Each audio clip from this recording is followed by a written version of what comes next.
हरी जय जय राम कृष्ण हरी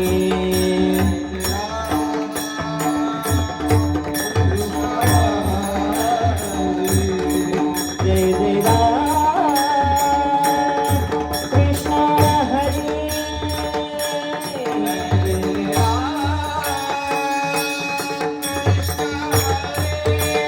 हरी जय जय राम कृष्ण हरी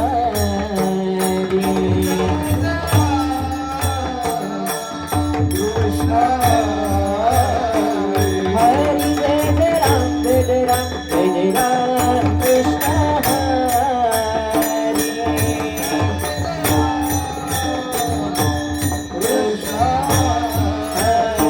हरी जय जय Ram Krishna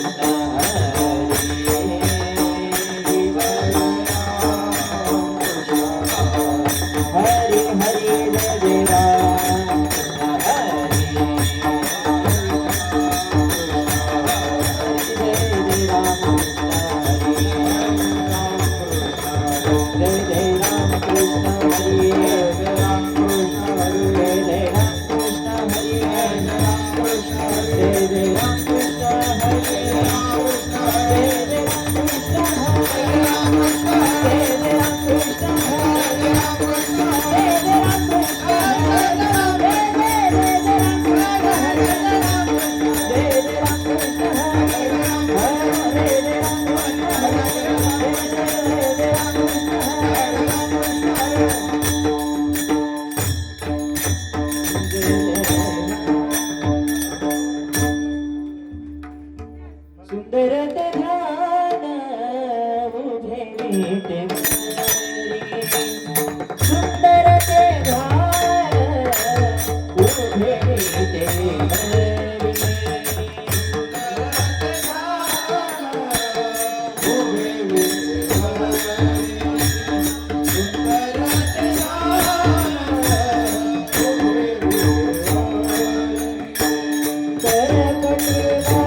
Ram Krishna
Hare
जगी ऐसा बाप भावा, जगी ऐसा बाप भावा, जगी ऐसा बाप भावा, जगी ऐसा बाप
जगन निहित पाणी मंडनम मंडनान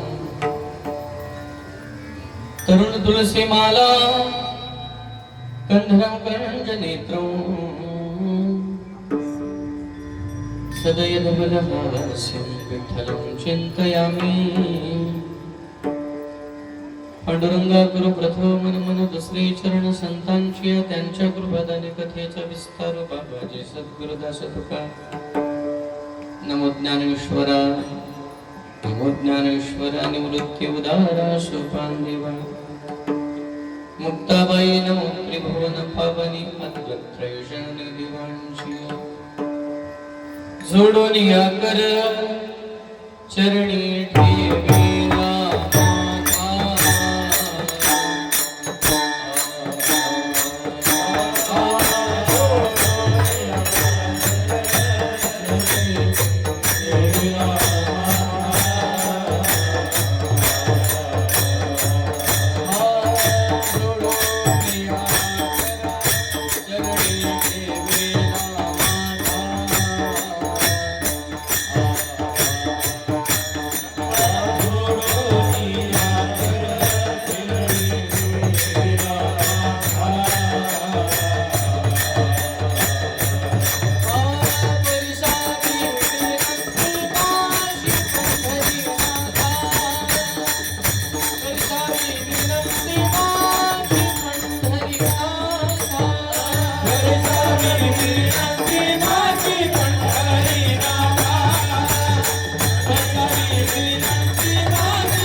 जगी ऐसा बाप भावा त्याचा वंश मुक्ती सजावा पोटा येता हरले पाप ज्ञान देवा माय बाप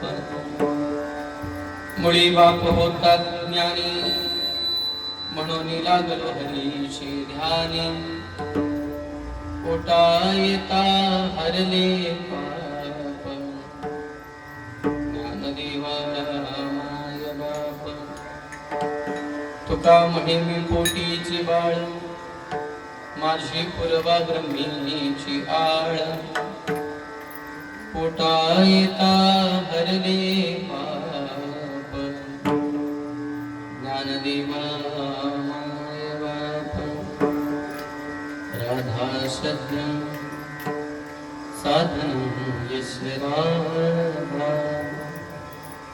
मंत्रो राधा मंत्रदात्री च राधा सर्वं राधा जीवनं यस्य राधा राधा राधा वाचिकीं यस्य शेषं विठ्ठल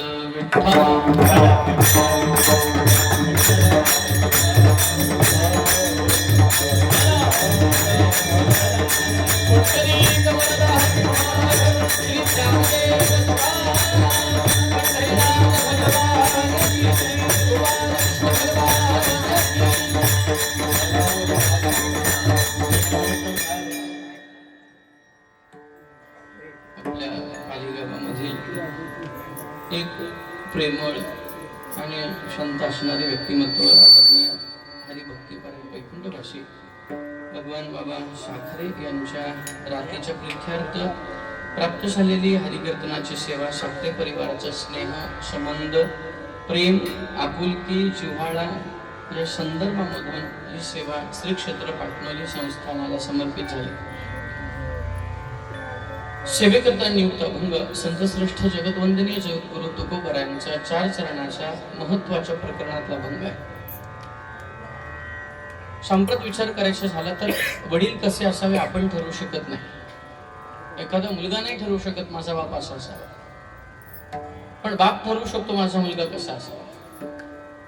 आजच्या अभंगामध्ये संतश्रेष्ठ तुकोबरा म्हणतात की अशा पद्धतीचे वडील असावे, अशा पद्धतीचा बाप असावा की त्याच्या सबंध वंशमुक्तीला जावा. मग कशा पद्धतीचा असावा? वंशमुक्तीला जाण्याकरता कारणीभूत असणारी कारण शोधली पाहिजे तर आजच्या अभंगाचं उत्तर मिळेल. आणि गेले अनेक वर्ष ह्या परिवाराशी जवळचे संबंध असल्यामुळे, मठात सतत सातत्य येणं असल्यामुळे ह्या परिवाराचं जीवाभावामध्ये सुखदुःखामध्ये अगदी कंठस्थ प्रेम असल्यामुळे त्या परिवाराचा असणारा परिचय आणि बाबांचं असणारं जीवन, त्या जीवनातून ह्या आजच्या अभंगाकडे जाण्याचा मार्ग खूप जवळपास आहे. मुळी बाप होता ज्ञानी म्हणून लागलो हरीचे ध्यानी. या सगळ्या संबंध करत असताना या अभंगामध्ये बऱ्याचशा गोष्टी मला बाबांच्या जीवनासंदर्भात मांडायच्या आहेत. आणि म्हणून माझ्या नित्यनियमाच्या वारीचा नियम मी मागे सारून बाबांच्या सेवेकरता पुढे विठ्ठल विठ्ठल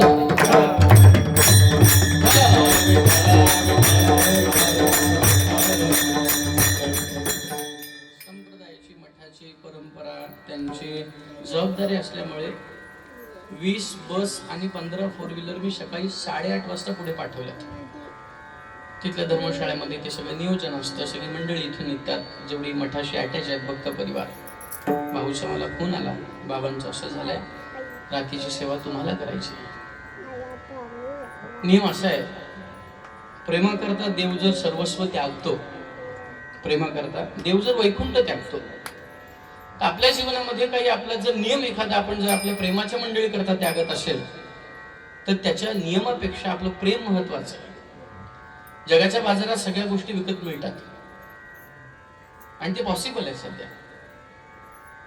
तर राजस्थानमध्ये मी मध्ये गेलो होतो, तिकडे माणसांना वेळ नाही. बरीचशी लोक व्यापाराकरता बाहेर असतात, तिकडे रडायला माणसं मिळतात, पैशाने रडायला माणसं मिळतात. मला वाईट वाटलं एवढं की माणसाला एवढाही वेळ नाही की एखाद्याच्या दुःखामध्ये जाऊन थोडेसे 2 प्रेमाचे, स्नेहाचे, संबंधाचे अश्रू काढावे. याचा अर्थ जगाच्या पाठीवर सगळं मिळेल विकत, पण पैसे घेऊन मला कोणी प्रेम करा हे मिळत नाही. ते कमवावं लागतं जे साखरे परिवारांनी कमवलंय. विठ्ठल विठ्ठल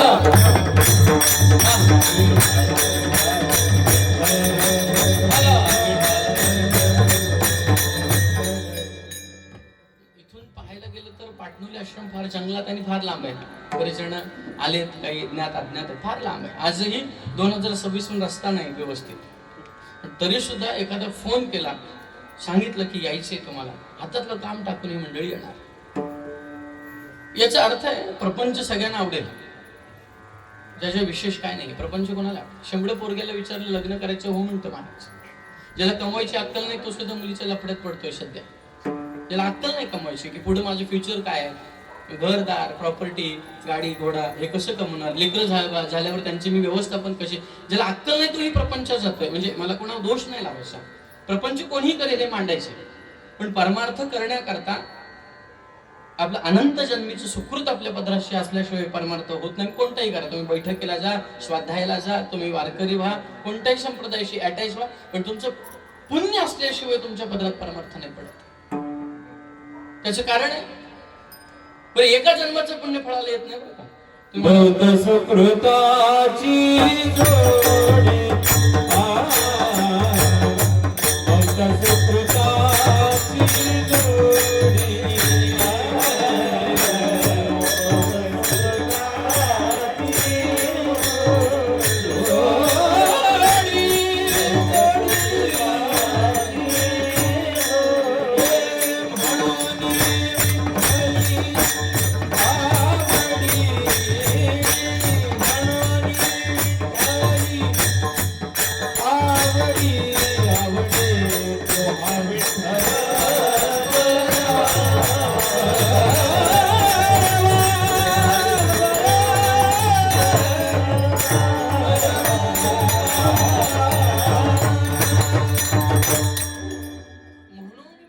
आवडी कशामुळे तर बहुत सुकृताची जोडी.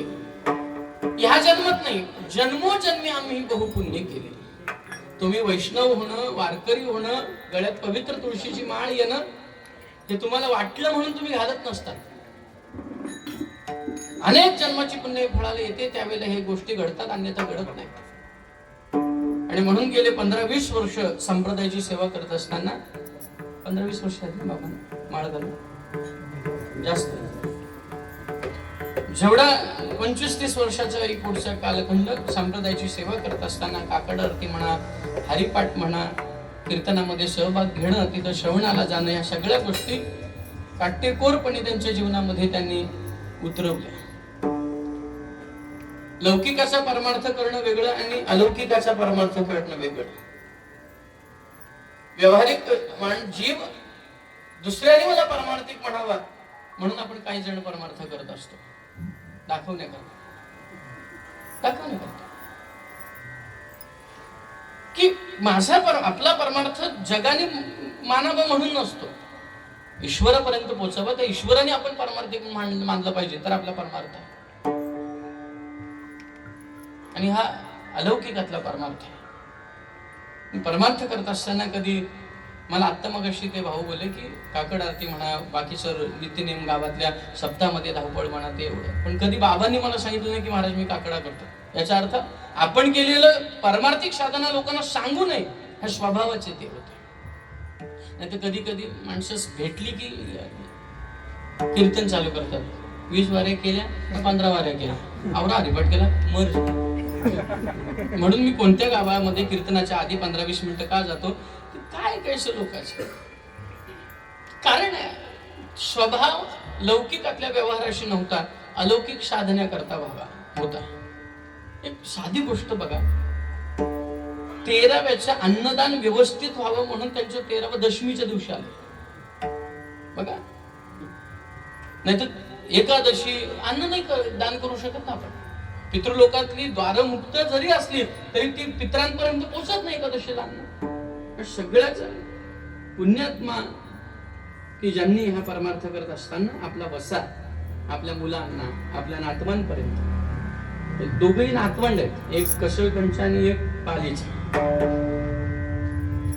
सांगायचं भले ते मोठे झाले शिष्य होतील, ज्यांना लोक बोलतात हा मस्तीखोर आहे, तीच पोरं माझ्याशी लवकर अटॅच होतात. विठ्ठल विठ्ठल.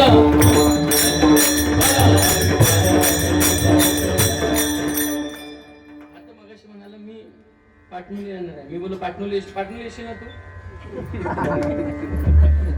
ऐका विषय काय, आपण पेरू ते उगवतो, काही उगवत नाही. जर सात्विक पेरलं तर सात्विक उगवत असत. म्हणून या कुटुंबामध्ये जी सात्विकता पाहायला मिळते, जसं पेरू तसं उगवतो महाराज, याचाही भाग फार मोठा आहे. मग आपल्याला अट्टहास संत श्रेष्ठ तुकोबराय काय सांगतात. तुकोबरायांचं जीवन पाहिलं तर तुकोबरायांचे वडील तुकोबरायांच्या बाल्यावस्थेत निवर्तलेले आहेत. तुकोबरायांची काही अभंग आहेत. बाप मेला न कळता नव्हती संसाराची चिंता, प्रपंचाची चिंता नव्हती. याचा अर्थ माझे वडील प्रपंच पाहत होते, माझे वडील सावकारी पाहत होते आणि मी निवांत होतो. हे तुकोबरायांचा आशय आहे सांगण्याचा, की चिंता नव्हती, वडील सगळं. आणि प्रत्येकाचे वडील सगळंच करतात हो. मुलगा किती मोठा असू द्या, जोपर्यंत वडील आहे तोपर्यंत घराला घरपण आहे. तुकोबराय स्वतःचे सल्ले जर सांगतात, सहज जर सांगतात अंतःकरणाची, की माझे वडील मला नकळत अवस्थेमध्ये वारले, त्यांचा दसका घेऊन आई निवर्तली, मोठ्या भावाने सगळं प्रपंच त्यागला, मोठी बहिणी निवर्तली, मोठी पत्नी निवर्तली, मुलगा निवर्तला. हे सगळं सांगत असताना कुठेतरी दुःख आपल्या जीवनामध्ये सल असतो. मग किती ज्ञानी माणूस असला तरी मनाला कुठेतरी कोपऱ्यात दुःख असतं. तरी दाखवत नाही काय माणसं दुःख, अंतःकरणाला सल असतो त्या दुःखाचा. आणि मग तुकोबरायांच्या जीवनामध्ये जर वडील निवर्तल्यानंतर सुद्धा जर ऐसा बाप व्हावा, प्रतिकात्मक जर कोणाकडे तरी निदर्शित करते अशा पद्धतीचं असावं, तर मग तुकोबराय कोणाला वडील संबोधतात हा महत्वाचा अभंगातला विषय. माझ्याकडे पखावत अशी असावी हे कधी दाखवता येतं, जेव्हा समोर ती वस्तू आहे त्यावेळेला ती वस्तू निदर्शित झाली की ऐसा शब्द वापरला जातो. संत श्रेष्ठ तुकोबराय जर म्हणतात असा माझा असा बाप असावा जगामध्ये, तर मग तुकोबराय कोणाकडे निदर्शित करतायत हा महत्वाचा मुद्दा. बरं, वंशमुक्तीला जाण्याकरता वंशाकडनं पहिले तर कर्म झाले पाहिजे. मुक्ती अशी मिळत नाही. कर्माने गच्छती जीव एक. आपल्याला जी मुक्ती मिळते ती आपल्या कर्माने. मग ते कर्म बरे असू द्या, वाईट असू द्या, समान असू द्या किंवा कशी असू द्या. माणसं त्याच्याकडे पैसा आहे म्हणून त्याला मुक्ती मिळेल यातला भाग नाही, त्याच्याकडे ज्ञान आहे म्हणून त्याला मुक्ती मिळेल याच्यातला भाग नाही, त्याच्याकडे भक्तीही आहे म्हणून मुक्ती मिळेल अशातला भाग नाही. त्याचे कर्म. नाही तर जर भक्ती करताना जगता करता भक्ती करतोय पण कर्म चुकीचे करतोय तर त्याला मुक्ती मिळत नाही. आपल्याला तुम्हाला जीवनामध्ये मुक्ती जर प्राप्त करून घ्यायची असेल तर इथं कर्मसाम्य दशा ज्ञानोबा म्हणतात. कर्मसाम्य दशा आपल्याला, याचा अर्थ मुक्ती करता जे लाभक आहे, पोषक आहे, त्याचं नाव आहे कर्म. मग जर कर्म योग्य घडले तर मुक्ती आहे. तर तुकोबा राहतोय आजच्या अभंगामध्ये वंशाला मुक्ती मागतात. तर वंश जर मुक्त व्हायचा असेल तर एक नाही, त्याच्यात सात्विक, त्याच्यात अख्खा वंश सात्विक पाहिजे, सगळे सात्विक पाहिजे.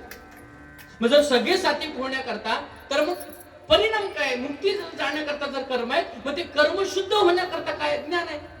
कर्म चांगले होण्याकरता ज्ञान आहे. ज्ञानाशिवाय कर्म होणार नाही. बरं, कर्म चांगले होण्याकरता ते बरे किंवा वाईट? शास्त्राचे विहित कर्म आहेत, काय शास्त्राचे निषिद्ध कर्म आहेत. काही शास्त्राला विहित कर्म आहेत, काही शास्त्राला निषिद्ध कर्म आहेत. आपलं पोट भरावं हे जर योग्य असेल, चोरीने भरावं का कष्ट करून भरावं, एक विहित कर्म आहे, एक निषिद्ध कर्म. चोऱ्यामाऱ्या करणं, लोकांना लुटणं हे निषेध कर्म आहे. त्यांनी सुख मिळत नाही. आपल्याला पुढच्या आयुष्यामध्ये जगत असताना त्याचे दोष भोगायला येतात. निषिद्ध कर्मच आहेत, पण ते निषिद्ध आहेत, काही विहित आहेत. मग ते कर्म जर करायचे असतील, मुक्ती कर्माने मिळणार आहे, तर ते कर्माचं ज्ञान पाहिजे. पण नुसत्या कर्माचं ज्ञान नाही. ते कर्म शुद्ध आहेत का अशुद्ध आहेत, विहित आहेत का निषिद्ध आहेत. वाल्याकोली प्रपंचच करत होता, लेकरा बाळांकरताच कमवत होता, आपल्या आई वडिलांच्याच करता कमवत होता, लहान भावाकरताच कमवत होता, पण लोकांना लुटून.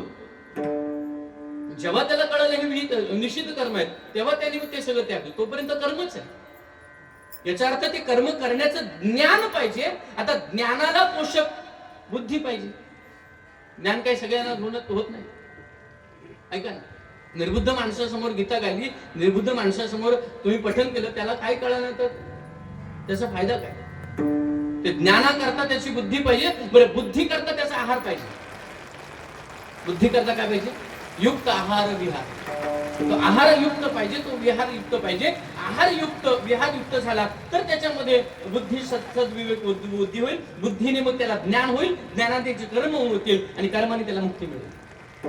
आम्हाला तर कर्म चांगले घडले पाहिजे. मुक्ती करता जन्माला आलेला प्रत्येक जीव आहे तो व्यावहारिक सुख भोगण्याकरता नाही, तर अलौकिक साधण्याकरता आणि मुक्ती भोगण्याकरता आपल्याला जन्म आहे. बरं, ती मुक्ती आपल्याला कोणी देऊ शकत नाही. बरं का, मध्ये एक चर्चासत्र होतं. बरेच जणांनी सांगितलं आपल्याला सद्गुरु श्रीगुरु मुक्ती देत नाही, मुक्तीचा मार्ग देतात.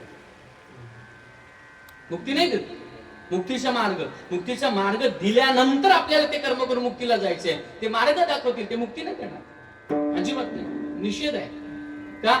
ते मार्ग दाखवतील. साधकाला, जीवाला, उपासकाला त्या मार्गाला मार्गक्रमण करून मुक्तीला जायचंय. मग मुक्तीला आमच्या नुसतं एकटा नाही, वंश मुक्तीला. मग त्याची कारण आपल्याला आजच्या अभंगामध्ये संत श्रेष्ठ जगद्गुरु तुकोबा सांगतात, अशा पद्धतीचे वडील असावे की ज्याचं नुसतं एकटा व्यक्ती नाही, एकटा जीव नाही, पूर्ण त्याचा वंश मुक्तीला जावं. मग वंश मुक्ती करता कारण काय? मग त्याच्याकरता आपल्याला हे शोधायचं. संत श्रेष्ठ जगद्गुरु तुकोबारायांचे 7 पिढ्या आधी देऊ क्षेत्रामध्ये जे वास्तव्य त्यांचं झालं, विश्वंभर बाबा हे सातारा जिल्ह्यातल्या वाई तालुक्यातल्या जावळी खोऱ्यातलं हे घराणं, मोरे घराणं, सरदार घराणं. आणि पूर्वी असं होतं, पाटीलकी, सावकारी, इनामकी हे सगळे बहाल केले जायचे. एखादं विशेष कार्य त्या परिसरात त्या व्यक्तीने केलं की पाटीलकी, सावकारी, इनामकी ही बहाल केली जायची. सरदारकी. आणि विश्वंभर बाबांना इनामकी दान दिली. पण आजही देहूचे जेवढे वंशज आहेत त्यांच्या पुढे इनामदार लिहिलं जातं, इमानदार नाही. इमानदार आता कोण राहिले नाही. विठ्ठल.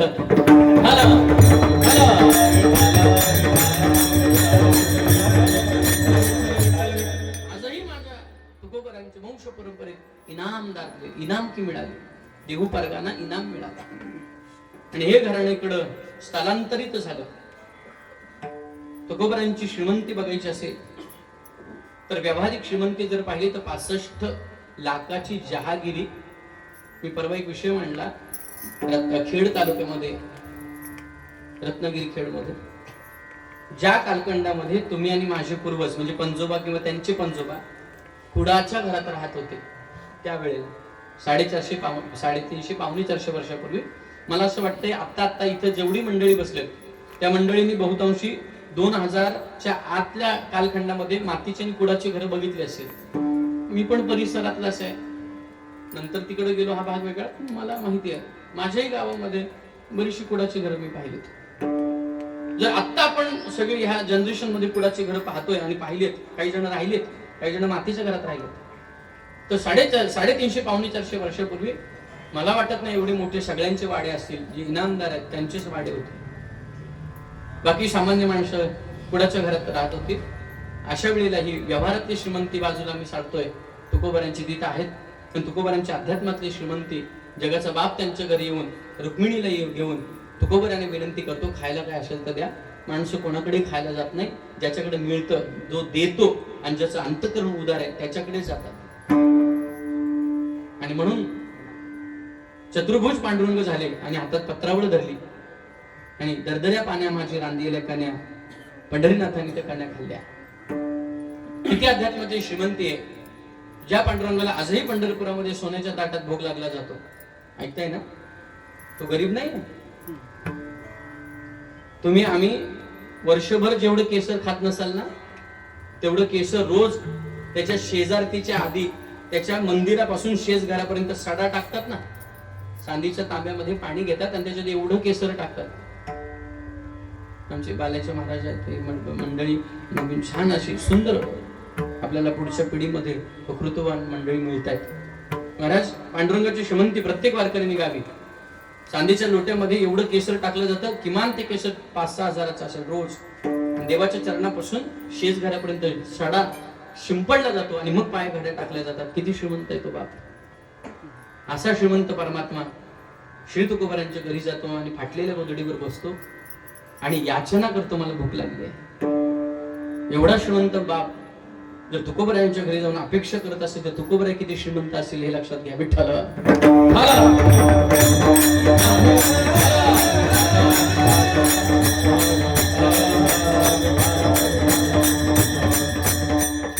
आपण एकटे नाही, पूर्ण वंश मुक्तीला गेला पाहिजे. नियम असा आहे, आपल्या घराण्यामध्ये जर साधना चालू केली तर 7व्या पिढीमध्ये समाजाचा आणि घराण्याचा उद्धार करणारा महात्मा सत्पुरुष जन्माला येत असतो. लोककल्याणाकरता, समाज कल्याणाकरता आणि वंश कल्याणाकरता सत्पुरुष जन्माला अवताराला येत असतो. विश्वंभर बाबांनी यावं, हे सगळी धुरा सांभाळावी. वल्लोबा त्याच कुळामध्ये जन्माला यावेत. वल्लोबांच्या उदराला संत श्रेष्ठ जगद्गुरु तुकोबारायांनी अवताराला यावं. जगत कल्याणाकरता ज्ञान मार्ग, भक्ती मार्ग, वेद गर्भित मार्ग संहितेद्वारे, आपल्या अभंगाद्वारे जगापुढे मांडावेत. आणि त्याच ज्ञानक्षेत्रातून त्याच्या अभंगाकडे तुकोबाराय सांगतात की माणसाचा, व्यक्तीचा पूर्ण वंश मुक्तीला गेला पाहिजे. त्याच कारण आहे का, एखाद्या कुळामध्ये एखादा व्यक्ती जरी अतृप्त असेल तर पूर्ण कुळाला पितृदोष लागतो. काय लागतो? पितृदोष. त्याचा परिणाम असा आहे, ते जर मुक्ती करता काही मार्ग केले नाही त्याच्या, तर कालांतराने ते कुळ नाहीसं होतं.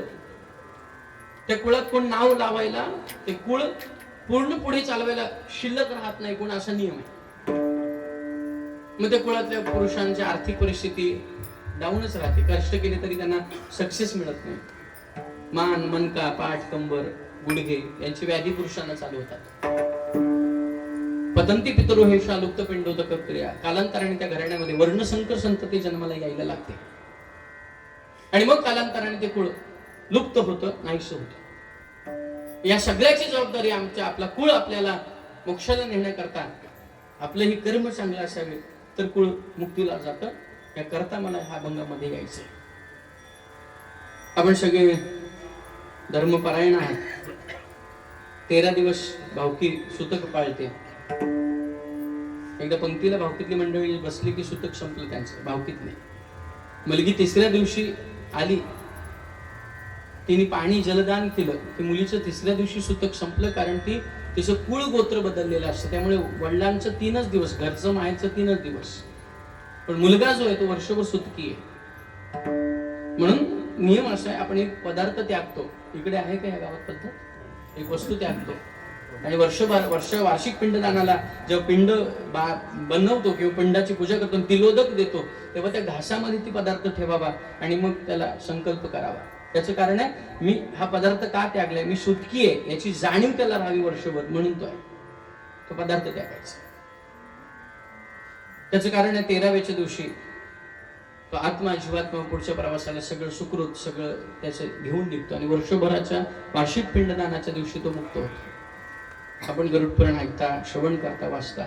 समाजाने चांगलं घ्यावं कीर्तनातून, समाजाने चांगलं न्यावं कीर्तनातून. शोकांतिका काही एवढीच आहे, परमार्थ व्यापक आहे, पण माणसाने तो संकुचित केला, त्यामुळे मुक्ती किंवा परमेश्वर मिळाला नाही. विठ्ठल विठ्ठल.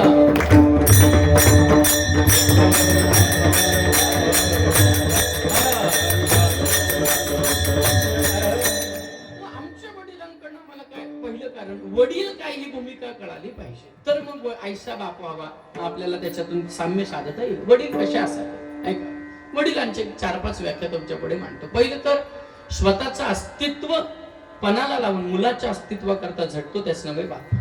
स्वतःचं अस्तित्व पणाला लावतो, मुलाच्या अस्तित्वाकरता झटतो, त्याच नव्हे बाप. व्याख्या दुसरी, स्वतःच्या आवडीला तिलांजली देतो आणि मरेपर्यंत मुलाची आवड जोपासतो, त्याच नव्हे बाप. व्याख्या तिसरी, स्वतः चंदनासारखं झिजतो आणि मुलाचं जीवन सुगंधी बनवतो, दरवळणारं बनवतो, त्याच नव्हे बाप. चौथं, स्वतःचं मोठेपण मिरवत नाही, पण मुलांनी काही जर विशेष केलं तर तोंडभर अख्ख्या समाजामध्ये, अख्ख्या गावामध्ये, स्नेहसंबंधामध्ये मुलाचं मोठेपण गातो, मिरवतो आणि स्वतःचं मोठेपण बाजूला सारतो, त्याच नव्हे बाप. स्वतःच्या इच्छा आकांक्षेमध्ये त्या बाजूला सारून आपल्याला जे मिळालं नाही ते आपल्या मुलाला मिळावं याच्याकरता धड पडत पर्यंत धडपड करतो, त्याचं नाव आहे बाप. विठ्ठल.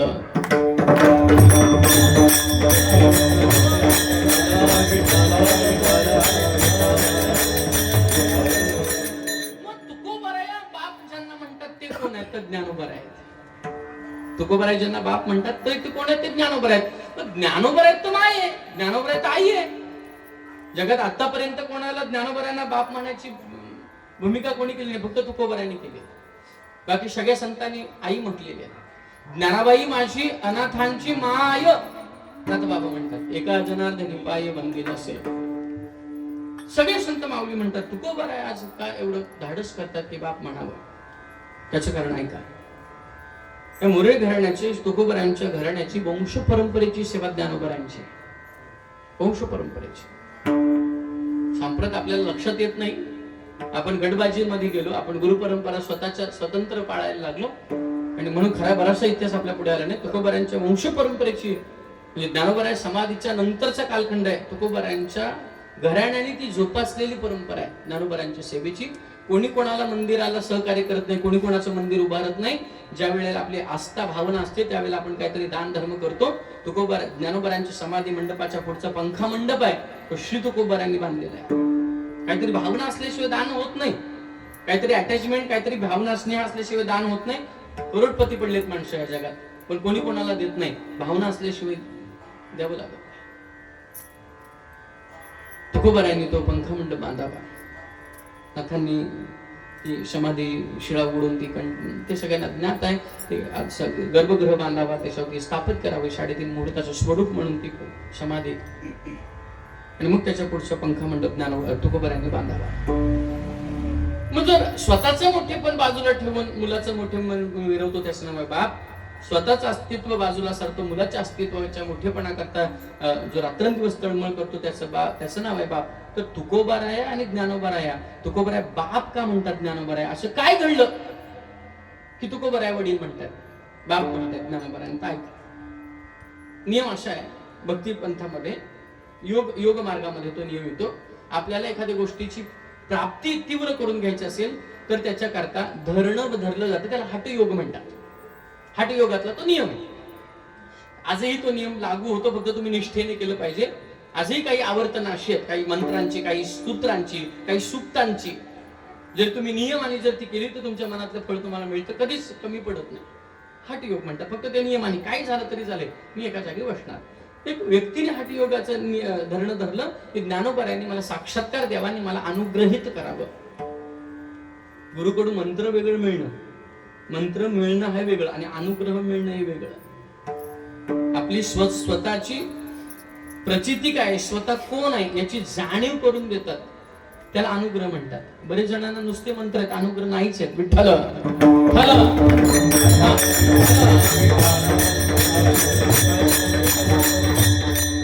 परिणाम असा झालाय, द्वैत निर्माण झालं. अनुग्रह नसल्यामुळे द्वैत आहे.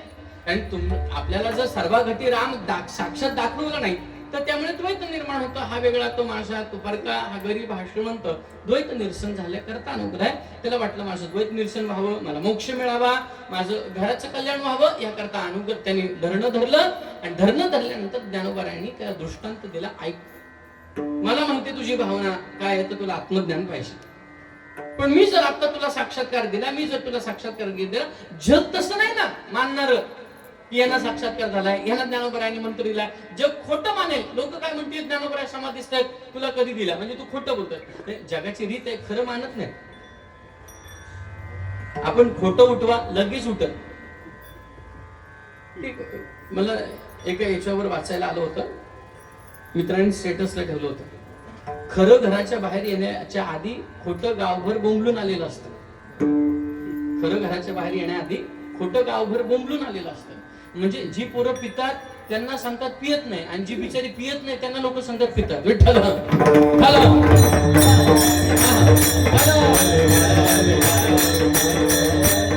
जगाची रीत आहे, खरं कधी पुढे येत नाही, खोटं आधी खोटंच सांगतात.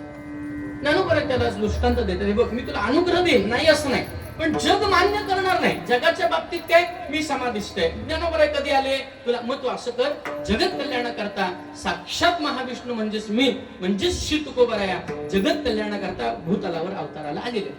तू देहूमध्ये जा, तुकोबारायांचा दर्शन कर, तुकोबारायांना अनुग्रह, तुकोबारायांना सांग मला अनुग्रह करा. मला ज्ञानोबारायांनी पाठवले. तो व्यक्ती निघाला, श्री तुकोबाराया घरी भजन करून आले, तुकोबारायांचे चरण धरले, रडायला लागला. आणि रडायला लागल्यानंतर श्री तुकोबारायांनी विचारलं, कशा करता आलात? त्यांनी सांगितलं, मला ज्ञानोबारायांनी सांगितलं की माझ्या इथं थांबू नकोस, असं कर, तुझं आत्मकल्याण व्हावं. तुकोबाराया जगाच्या कल्याणाकरता अवतार करायला आले, त्यांच्याकडे जा, अनुग्रह घे, मला अनुग्रह द्या. ज्ञानोबारायांची इच्छा तुकोबारायांनी अनुग्रह दिला. आणि अनुग्रह दिल्यानंतर तुकोबारायांनी सरळ वाट धरली आळंदी क्षेत्राची. ज्ञानोबारायांच्या समाधी पुढे आले तुकोबाराय. आणि मग तुकोबारायांच्या लक्षात आलं, स्वतः मोठा असतो बाप, पण मुलाच्या मोठेपणा करता स्वतःच मोठेपण बाजूला सारतो, त्याचं नाव आहे बाप. स्वतःच कर्तृत्ववान आहे बाप, पण स्वतःच कर्तृत्व मुलाच्या कर्तृत्व करता बाजूला करतो, त्याचं नाव आहे बाप. आता मला सांगा, जयाची द्वारी सोन्याचा पिंपळ, अंगी ऐशी बळ रेडा बळवले, करील ते काय नोहे महाराज, परिपाहे ब्रीस शुद्ध अंगी. किती मोठे ज्ञानोबाराय, जयाची द्वारी सोन्याचा पिंपळ. स्वतःच मोठेपण आहे, पण माझ्या तुकोबारायांकरता अंतःकरण व्यापक केलं आणि स्वतःच्या आलेल्या धरणीकरी तुकोबारायांकडे पाठवला. स्वतःचं मोठेपण बाजूला सारलं आणि मुलाच्या मोठेपणा करता त्या धरणीकराला देहूमध्ये पाठवलं. ही भूमिका श्री तुकोबारायांच्या लक्षात आली, म्हणून ज्ञानोबारायांकडे बोट निर्देशित केलं समाधीकडे. आणि रडता रडता अंतःकरण त्यांचं असं द्रवित झालं. आणि द्रवित अंतःकरण झाल्यानंतर लोकांनी विचारलं, का हो श्री महाराज, तो आपण रडता का, अंतःकरण का द्रवित होतंय? त्यावेळेला तुकोबाराय बापाची व्याख्या सांगता सांगता समाधीकडे निदर्शित करून अभंगाच्या पहिल्या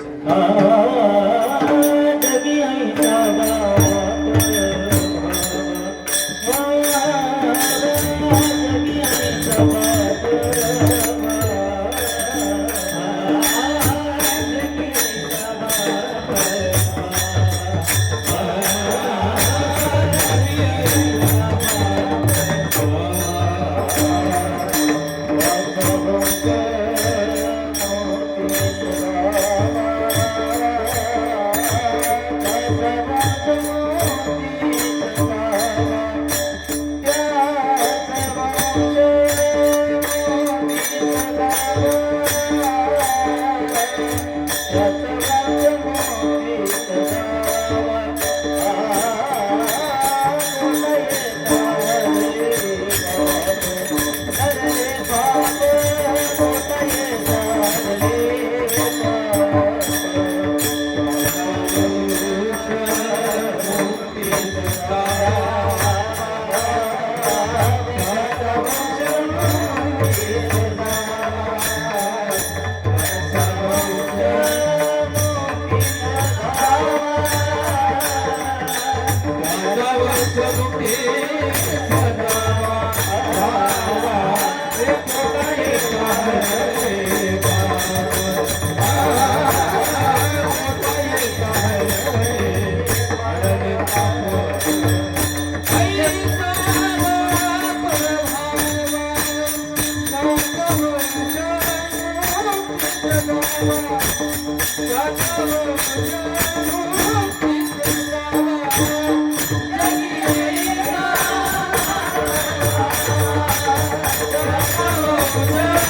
दुसरं काय कर्माचाच मार्ग ज्ञानोबरांनी मोकळा केला.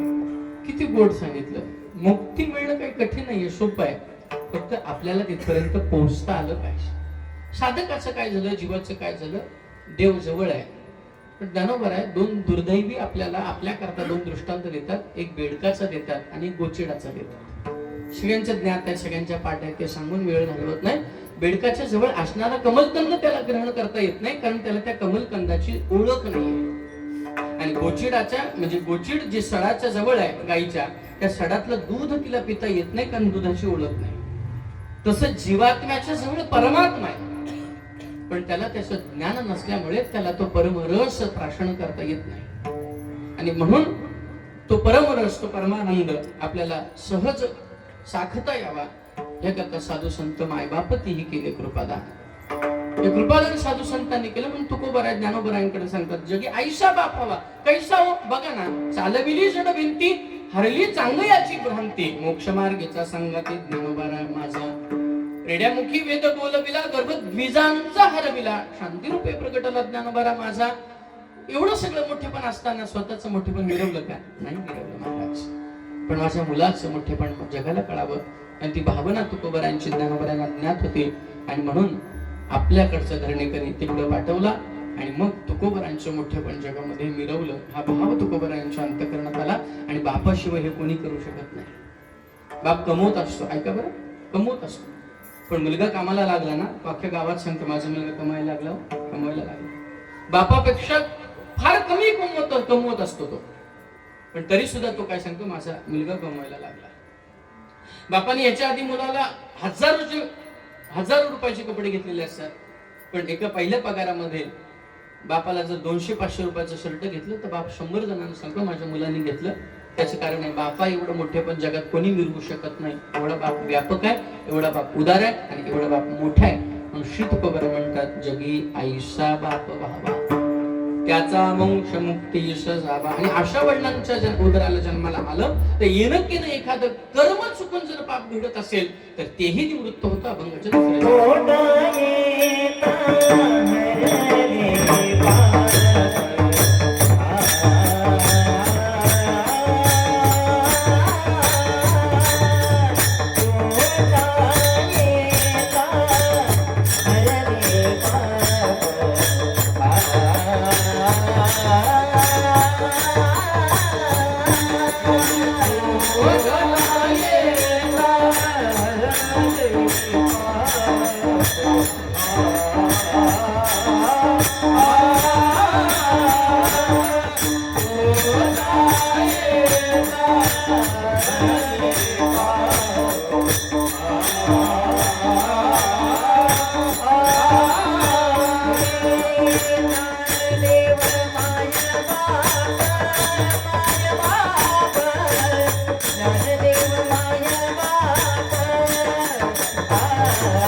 ज्ञानदेव माय बाप आम्हाला जो वसा मिळतो तो वंश परंपरेने मिळत असतो. आपल्या घराण्यामध्ये जर भक्ती मार्ग येत असेल तर समजायचं आपल्या वंशामध्ये याच्या आधीच्या पिढीत सुद्धा दान धर्म पुण्य साधना घडली आहे.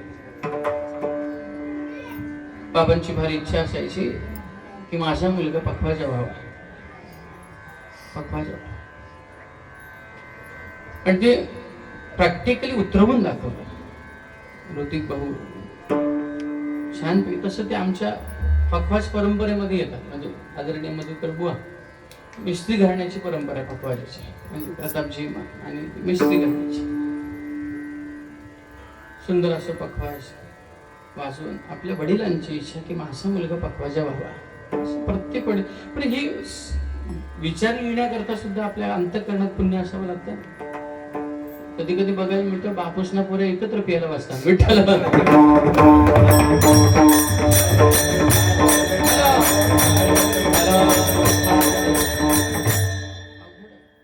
बाबांची फार तीव्र इच्छा, नुसती इच्छा नाही ते बरेचशा बापांना वाटतं आमचा मुलगा चांगला व्हावा. माझ्या बरोबर आळंदीला आपल्या भागातली म्हणजे माझी बरीच पोरं होती. भरपूर पैसे खर्च करून त्यावेळेला संस्थेमध्ये टाकली पण टिकली नाही. समजलं का? टाकली पण टिकली. आम्ही मधुकरी म्हणजे 5 घरात भिक्षा मागून राहिलो पण टिकलो विठ्ठल.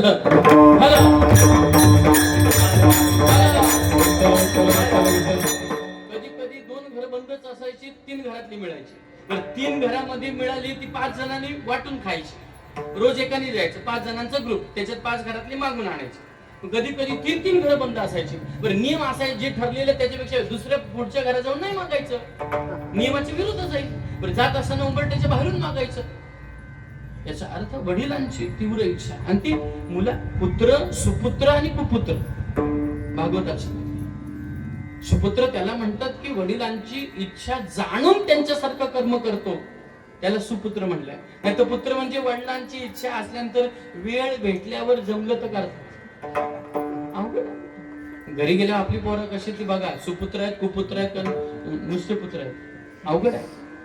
पण भाऊंनी तसं दादा सुद्धा परिसरात कुठेही कीर्तन असलं तर निदान भेट तरी देऊन जाणार की महाराज जरा काम आहे पण भेट देऊन जा. एक लक्षात घ्या, सात्विकता कुळामध्ये जन्माला येण्याकरता आपण बोलतो ना, शुद्ध बीजापोटी फळे रसाळ. आईसच भांडखोर असेल तर पोर काही चांगला संसार करेल का विठ्ठला?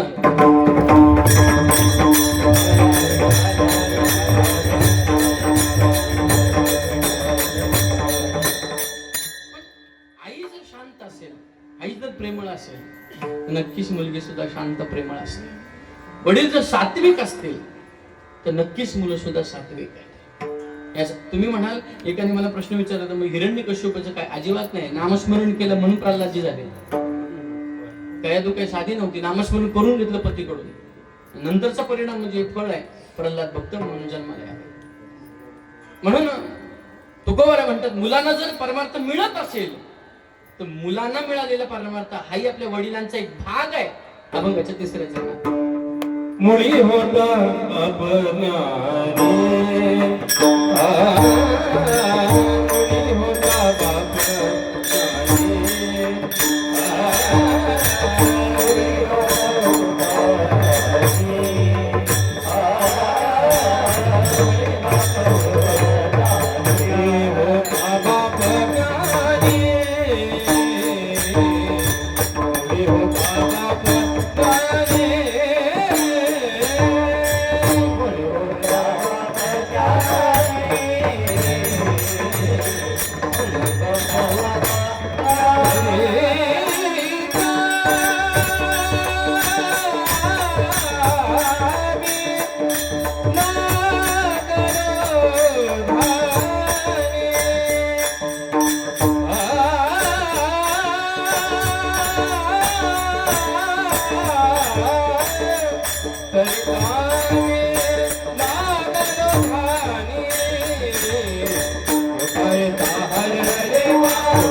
त्याच पद्धतीने केले की हे ज्ञानोबराया, मी जर तुमचं लेकरू आहे तर माझी जी परमानंद सेवन करण्याची इच्छा आहे, माझी पूर्व ब्रह्मीची आळ म्हणजे जो परमानंद आहे तो सेवन करण्याकरता माझी इच्छा व्यक्त करा, पूर्ण करा, असं इच्छा व्यक्त करतात अभंगाच्या चौथ्या. तुका म्हणे मी पोटीचे बाळ, तुका म्हणे मी पोटीचे बाळ,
माझी पूर्व ब्रह्मेची आळ पोटा येत हरले पाप ज्ञानदेवा माय बाप. बापाचं अस्तित्व बाप गेल्यानंतर कळतो. आई आपल्याला सहज जेव्हा फिरायला नेते, कुठेतरी बाजारामध्ये नेते, तेव्हा आई कडेवर उचलून घेते. आईच्या मनात भावना अशी असते, मी जे पाहतोय ते माझ्या मुलांनी पाहावे. बाप जेव्हा आपल्याला प्रवासाला नेतो तेव्हा दमलेल्या मुलाला खांद्यावर घेतो. बरेच जणांना कळलं नाही बापाने का खांद्यावर घेतलं. ते बापाचं मत असं आहे आणि बापाचं मन असं आहे, देवा मी जे जग बघितलं नाही ते माझ्या मुलांनी बघितलं पाहिजे, म्हणून तो माझ्यापेक्षा उंच झाला पाहिजे, माझ्यापेक्षा त्याला मी जे बघितलं नाही ते जग त्याला पाहायला मिळावं. बापाचं अस्तित्व हयातीत कळत नाही, तो गेल्यावर कळतो. कारण पाया आमच्या घराचा आम्हाला कळत नाही, पण जेव्हा घर कोसळतं तेव्हा कळतं की पायाची किंमत किती होती, त्याची गरज किती होती. आम्ही बरेच वेळा आई मांडली, प्रत्येक जणांनी आई आई म्हटली, पण ज्या वेळेला आपल्या मुलांनी सांगितलं, भगवान गोपाल कृष्णांनी सांगितलं पहिलं तीराला असणारे गोकुळाकडे मला न्या, त्यावेळेला माझ्या मुलाला पहिलं तीराला न्यायचं आहे, हा एकच विचार ज्या मनात होता त्याचं नाव आहे बाप. मुसळधार पाऊस पडतोय, विजा कडकडत आहेत आणि नदीला ओसंडून पूर वाहतोय, पण त्याचा विचार न करता एकच ध्येय की माझ्या मुलाला सुखरूप पोहोचवायचं आहे. याच्याकरता कमरेपर्यंत पाण्यापर्यंत, छातीपर्यंत पाण्यापर्यंत, हनवटीपर्यंत पाणी आलं, पण विचार केला नाही मी बुडेन का. एवढाच विचार होता, मी गेलो वाहत तरी चालेल, पण मला पहिल्या या बाळाला पहिले तीराला न्यायचं आहे, माझ्या मुलाला सुखरूप. तो बाप आम्हाला कधी कळतो, ज्या वेळेला तो बाप हयातीत नसतो. एखादा प्रसंग येऊ द्या, आपला बाप आजारी असू द्या, आपला बाप घरी असू द्या, अंथरुणात असू द्या किंवा एखाद्या खुर्चीवर बसलेला असू द्या, पण जर खचलेल्या मनाचा मुलगा बापाच्या पुढे आला आणि बापाने पाठीवर थाप मारली, एकच वाक्य म्हणलं, चिंता करू नकोस लेका, तुझा बाप जिवंत आहे, हे एक वाक्य खचलेल्या मुलाच्या मनाला तेज देतं, त्याला आस्था देतं, त्याला असं सपोर्ट करत असतं. आयुष्यभर झिजणारा बाप त्यांनी नेत्राच्या ज्योती केल्या, आयुष्याची माती माती होतपर्यंत जगला, पण त्याचं अस्तित्व आम्हाला तो गेल्यानंतर कळतं. कारण बाप ही भूमिका आमच्या लक्षात आली नाही. काही जणांना तो कठोर वाटतो, काही जणांना ओरडणार वाटतो, काही जणांना तो मारणार वाटतो, पण या प्रत्येक गोष्टीत बापाचं एकच मत असतं, पांडुरंगा जे आम्हाला मिळालं नाही ना ते आमच्या मुलांना मिळावं, आणि जे आम्ही भोगलं ते आमच्या मुलांना भोगता कामा नाही. हे रात्रंदिवस दिव्याच्या वातीसारखा जळतो, त्याचं नाव आहे बाप. चंदनासारखा झिजत असताना त्या चंदनाला विचारा, ए चंदना, अरे तू संतोष खपतोयस ना, तुला नाही का दुःख होत. ते चंदन सांगतोय, अरे वेड्या, मी ज्याच्या कपाळाला लागेन त्याला सुगंध देईन आणि शीतलता देईन. आपला बाप म्हणजे संसार रूपी दगडावर झिजणारं चंदन म्हणजे आपला बाप आहे, की जे संपतोय आपल्याला लक्षात येत नाही, पण जेव्हा पूर्ण संपतो तेव्हा लक्षात येतं त्याची शीतलता निघून गेली, त्याचा सुगंध निघून गेला, त्याचं नाव आहे बाप. आयुष्यभर मोल मजुरी करतो, आयुष्यभर झिजतो, पण मरताना सुद्धा देवाला सांगतो, देवा माझे डोळे ज्या दिवशी बंद होतील ना त्या दिवशी उघड्या डोळ्यांनी फक्त आणि फक्त माझ्या लेकरांचं सुख मला पाहू दे पांडुरंगा. एक देवाकडे भीक मागतो, त्याचं नाव आहे बाप. कारण आलेल्या प्रसंगाला छातीची ढाल करतो, आलेल्या प्रसंगाला हाताची तलवार करतो आणि स्वतः झालेलं दुःख हृदयामध्ये ठेवतो, पण कधी त्या दुःखाची झळ आपल्या मुलांना लावू देत नाही, त्याचं नाव आहे बाप. कमी कष्ट करत असेल का? प्रत्येक मुलाला एवढी विनंती, आज हे 2 मिनिटं फक्त आपले वडील आपल्या डोळ्यासमोर आणा.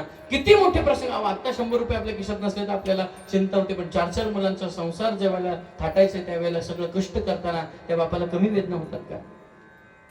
त्याला माहिती आहे, देवा मला जे मिळालं नाही ना ते माझ्या मुलांना मिळालं पाहिजे. याकरता 8-12 तास करेल, तो शेतावर राबेल, खपेल. पायाला जर त्याच्या जखम झाली ना शेती लावताना, तो विवळत बसत नाही. रात्री घरात येतो, मुलं झोपल्यानंतर पत्नीला सांगतो, अगं थोडं तेल तापव, त्याच्यामध्ये हळद टाक, आणि रात्री त्या झालेल्या वेदना, त्या झालेल्या जखमेला ते गरम केलेलं तेल तो लावत बसतो.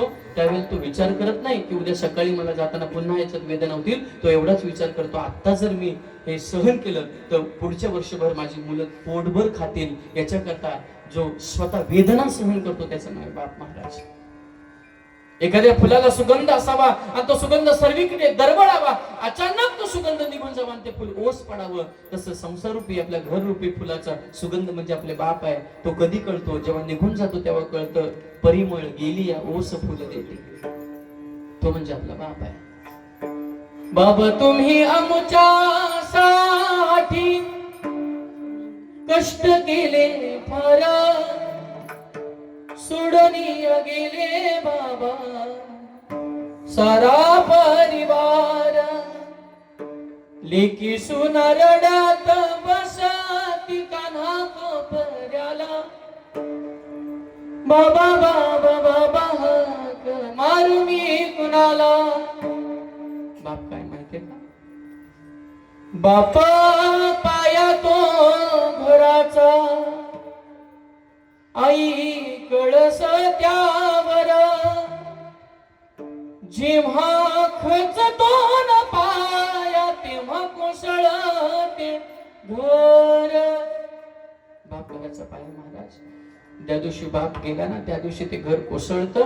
कारण कितीही वयस्कर बाप असू द्या, जेव्हा घराच्या पायरीवर बसतो ना तेव्हा त्या घराकडे पाहण्याची कोणाची हिंमत होत नाही. पण बाप गेला म्हणजे घर कोसळतं. एखादी भिंत तडा गेली आपण बांधू शकतो, एखादा दरवाजा तुटला नवीन करू शकतो, स्लॅब असेल त्याला क्रॅक गेली फिलिंग करू शकतो, पण पाया खचला ना उभं घर कोसळतं. बाप घराचा पाया त्या दिवशी कळतो. 13 दिवस काही वाटत नाही, पाहुणे येतात, आपते येतात, पण ज्या दिवशी मुलगी माहेरी येते, वडिलांचा फोटोकडे पाहते ना तेव्हा तिला वडील लक्षात येतात की आता पप्पा असते, आता बाबा असते. तर पुढे आले असते, गालावर हात फिरवला असता, बाय लेकी आलीस का, मिठी मारली असते, आणि ती मुलगी मुला बापाच्या फोटोकडे पाहते, ढसा ढसा रडते, आता पप्पा असते तर मला पुढे घेतलं असतं. मुलगा थकून भागून कामावर येतो ना त्यावेळेला कष्ट करून थकून आलेल्या मुलाला बाप सहज असा हळुवारपणे हसतो आणि सांगतो, बेटा आलास का, बाबू आलास का. एवढं वाक्य त्याच्या कानावर पडलं तर 8 तास ड्युटी केल्याचा जो शीन आहे तो मुलाचं निघून जातो. एवढी बापाच्या शब्दात ताकद आहे महाराज. आज आपल्यातून निघून गेले स्वर्गीय भगवान बाबा मारुती साखरे, बाबांच्या पश्चात बाबांचे दोन्ही चिरंजीव, दोन्ही कन्या, आई साहेब आदी करून साखरे परिवार, साखरे परिवाराच्या दुःखामध्ये सहभागी व्हायला आलेले आप्तवर्ग, नातेवाईक, तमाम समाज बांधव, आज आपण या सहभागी झालो. त्याचं ऋण निर्देशन करून ज्ञानोबांचं भजन होईल आणि आमच्या नियमाप्रमाणे फळाचा एक अभंग होईल. अभंग झाल्यानंतर भजन होईल भानुदास एकनाथ. त्या भजनातून बाबांना श्रद्धांजली वाहूया आणि बाबांची इच्छा अपेक्षा पांडुरंगाने परिपूर्ण करून त्यांच्या आत्म्याला सद्गती प्राप्त हो अशी माऊलीची प्रार्थना करूया. ज्ञानेश्वर माऊली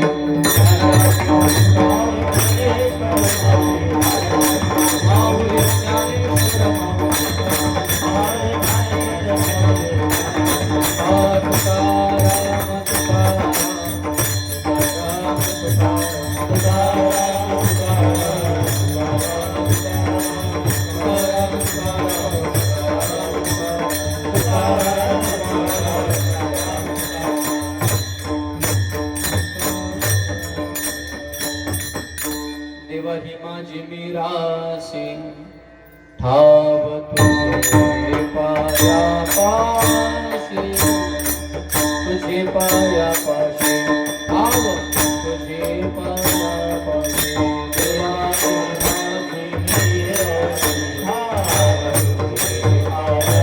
मिरासी ठाव तुझे पाया पाशी, तुझे पाया पाशी.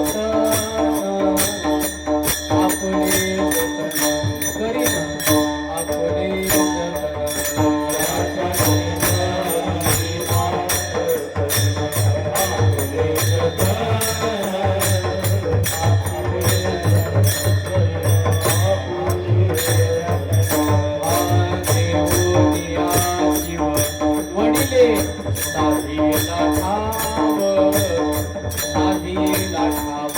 वडिले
पंढरीचा वारकरी वारीच संत संगे सर्व काळ अखंड प्रेमाचा कल्लोळ पंढरीचा वारकरी वारीच चंद्रभागे स्नान पंढरीचा वारकरी वारीच विठ्ठल रघुमाय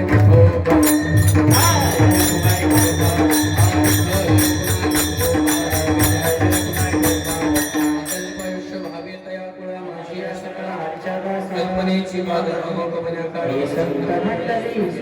अहंकाराचा वारा न लागो राजस नामामृतया असावे कल्याण कल्पनेची बाधा नको कवने काळी मागणे ते एक तुझ प्रती आहे या संताची निर्वेदेची मुले म्हणे आता उदार तू होई या संताची निर्वेदेची मुले ज्ञानदेव तुकाराम